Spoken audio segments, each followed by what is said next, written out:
शुरू से लेकर के आज तक दे रहे हैं। सिर्फ बयानबाजी करिएगा, रंछोर की तरह के भागे हुए बिहार छोड़ करके। एक चीज ये बताइए, डिप्टी सीएम कौन सा पद होता है? कॉन्स्टिट्यूशनल पद होता है जो वो कह रहे कि हम दे रहे थे। तो भी गलत जिन लोगों ने किया है। स्वतंत्र हमारी एजेंसी, इन्वेस्टिगेटिंग एजेंसी काम कर रही है। तो एक ऐसा व्यक्ति जो हमारे पार्टी का 5 रुपए के मेंबर नहीं है, उसके बारे में मैं क्यों बोलूं? ये बाहर है करप्शन के मामले में। लैंड फोर्ड जॉब स्कैम मामला याद है ना? कौन इसमें मेन कल्प्रिट कौन है? तेजस्वी यादव। आइए, छोटी मछली होते हैं। अरे उनके शासन, उनके लोगों का जब दौर था, जिस तरह से बचाया जाता था, वो चीजें नहीं रहे। नेता प्रतिपक्ष तेजस्वी यादव का एक बड़ा बयान आ गया। नीतीश कुमार को लेकर जो है उन्होंने बड़ी बात कह दी। आपको बताएं तो भ्रष्टाचार के भीष्म पितामह है नीतीश कुमार, ऐसा कहना तेजस्वी यादव का है। इन तमाम पहलुओं पे बातचीत करेंगे। बातचीत करने के लिए जेडीयू की ओर से अंजू मारा है। क्या कहिएगा इस तरह से तेजस्वी यादव को बयान दे रहे? बड़ी हास्यास्पद ये बयान है नेता प्रतिपक्ष तेजस्वी यादव जी का। बयान कौन दे रहा है? जो खुद एक भ्रष्टाचारी है। हटा दीजिए, अभी पिता पे नहीं मैं जाऊंगी, पहले उन्हीं के किरदार को मैं दिखा रही हूँ जो स्वयं एक भ्रष्टाचारी है। मैं भ्रष्टाचारी कैसे कह रही हूँ? कैसे कह रही हैं बताइए। बेल पे ये बाहर है करप्शन के मामले में। लैंड फोर्ड जॉब स्कैम मामला याद है ना? कौन इसमें मेन कल्प्रिट कौन है? तेजस्वी यादव। तो सोचिए, जो स्वयं एक बहुत बड़ा भ्रष्टाचारी है, जो करप्शन के एलिगेशन में चार्जशीटेड है और जेल से बेल पर जेल नहीं, बेल पर वो बाहर में घूम रहे हैं, वो इस तरह का स्टेटमेंट मेड आउट करेंगे? कहाँ से नैतिकता आ जाती है? मोरालिटी कुछ है कि नहीं है? ये एकदम खत्म हो गया। दूसरी चीज, अब चलिए करप्शन भी उन्होंने, जब भीष्म पितामह का, उनके पिताजी क्या है?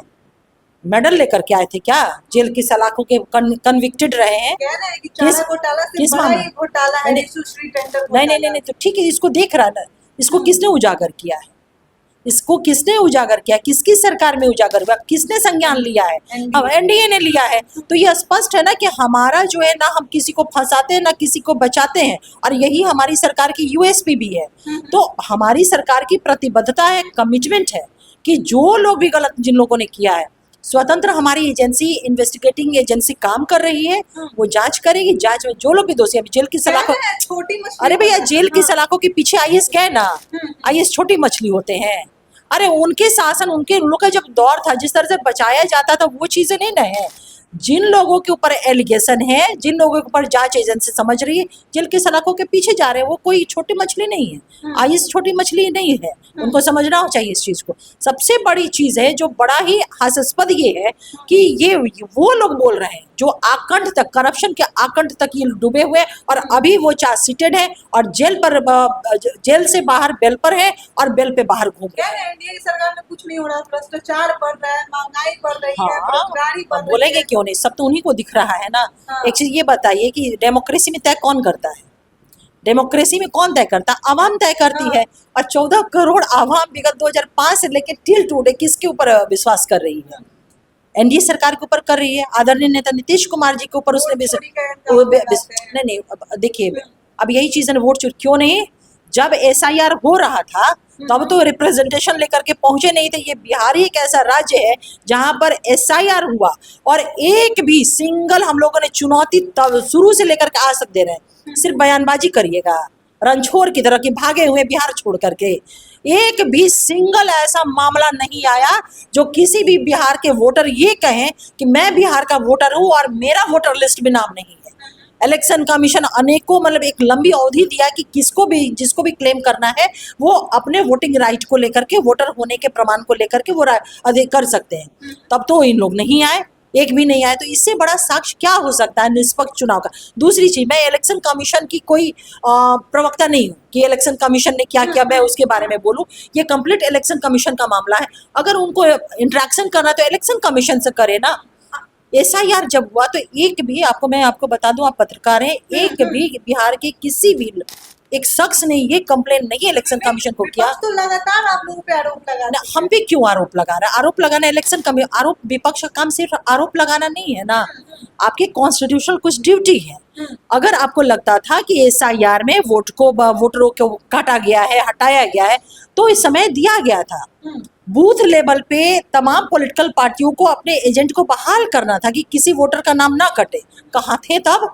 तो जब आवाम के बीच में जब काम करना है, चाहे वो आप सत्ता में रहें या विपक्ष में, सत्ता में रहिएगा तो आप करप्शन में डूब जाइएगा, लगिएगा पैसा बनाने और परिवारवाद करने के लिए। थे तो हम पर नौकरी दे रहे थे कैसे वही ना लैंड फॉर जॉब स्कैम, वही ना है चार्जशीटेड, वही ना चार्जशीटेड है। कब थे वो सत्ता में? नीतीश कुमार जी का मुझे ये नहीं समझ में आ रहा है कि इस व्यक्ति को, नेता प्रतिपक्ष को कॉन्स्टिट्यूशनल प्रोटोकॉल भी पता है कि नहीं।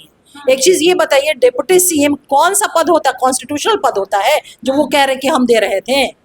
कह रहे हैं। ऐसा जो, अरे आप भी समझ रही है चीजों को कि डिप्टी सीएम क्या होता है और चीफ मिनिस्टर और प्राइम मिनिस्टर क्या होता है। स्टेट में अगर कोई किसी को डिसीजन लेने की क्षमता है तो चीफ मिनिस्टर को, और सेंट्रल के लेवल पे प्राइम मिनिस्टर को। चौधरी को आप भी, अरे भैया आप भी समझ रही है सारी चीजों को।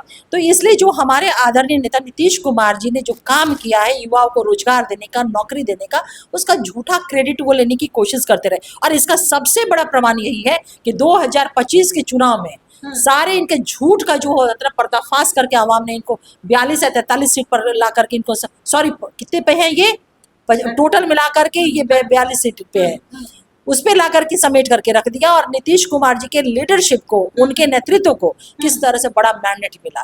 तो जनता इन सारी चीजों को जज करते हुए तय करती है। आनंद मोहन इन दिनों खूब बयान दे रहे हैं, कह रहे हैं कि प्रवक्ता मतलब भोपू होता है।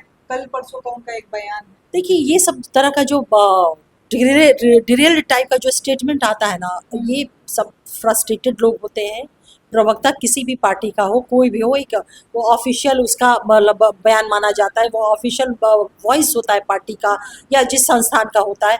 अब आदरणीय आनंद मोहन जी का ये कहना तो उनका आउटलुक हो सकता है इस पार्टी के विषय पे। विरुद्ध क्यों जा रहे हैं बार-बार ऐसे बयान क्यों वो दे हमारी रहे हैं? पार्टी में है ही नहीं ना।